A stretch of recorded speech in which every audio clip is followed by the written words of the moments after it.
Hey everybody, how you doing today? Got a lot of great response back from the butternut squash soup that we did.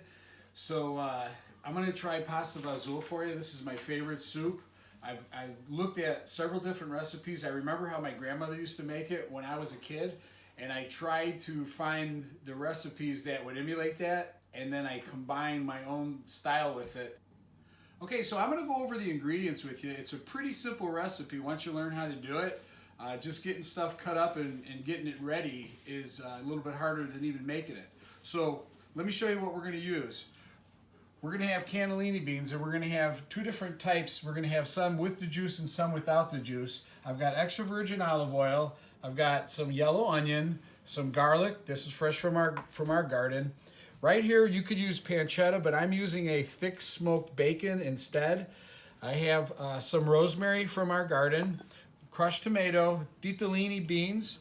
I have some beautiful Parmesan Reggiano that we're going to use later, salt and pepper. And the other option is you could either use an escarole or you could use baby spinach. And I'm going to go ahead and use the baby spinach today. So we have everything ready. Everything's ready to go. We're going to start putting it in the pot and getting it cooking. You'll see how fast it really is. I'm going to put some extra virgin olive oil. I have 2 tablespoons of extra virgin olive oil. I'll put that in. That's going to get hot really fast because the pot's hot.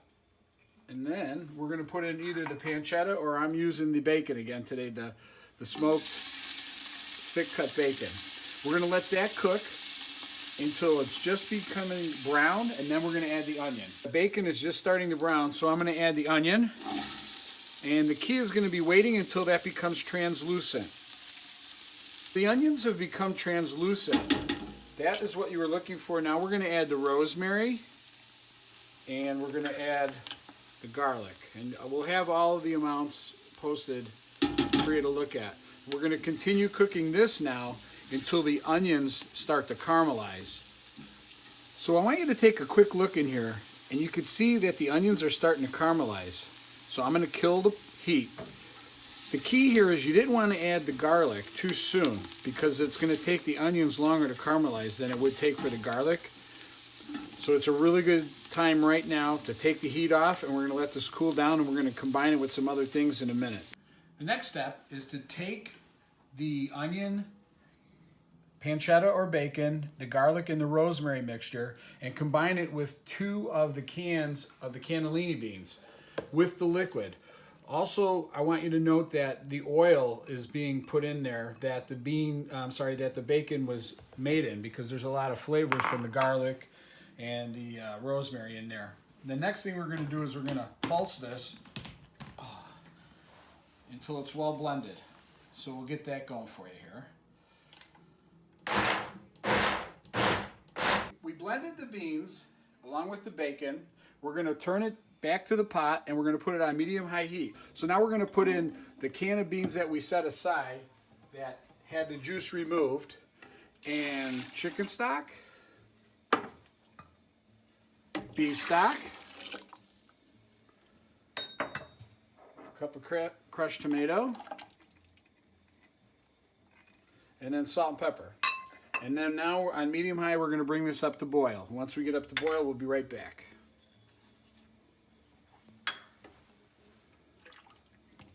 It's almost up to boil. Then the only thing I have after that is just al dente on the ditalini and throw in the greens. Starting to boil. But you know, a watch pot never does boil. Well, the mixture is starting to boil, and that's important because the next step is to put the ditalini in there. We're going to watch it, and we're going to cook it until it's al dente. Once it's al dente, we'll have about 3 minutes left. That's when we're going to put our baby spinach in, and it'll be ready to be served. The soup is done. I'm going to garnish mine with a little Parmesan Reggiano.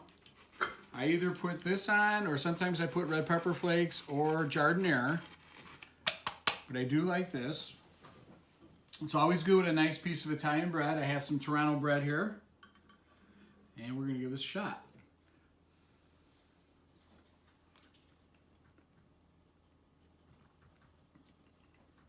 Came out nice.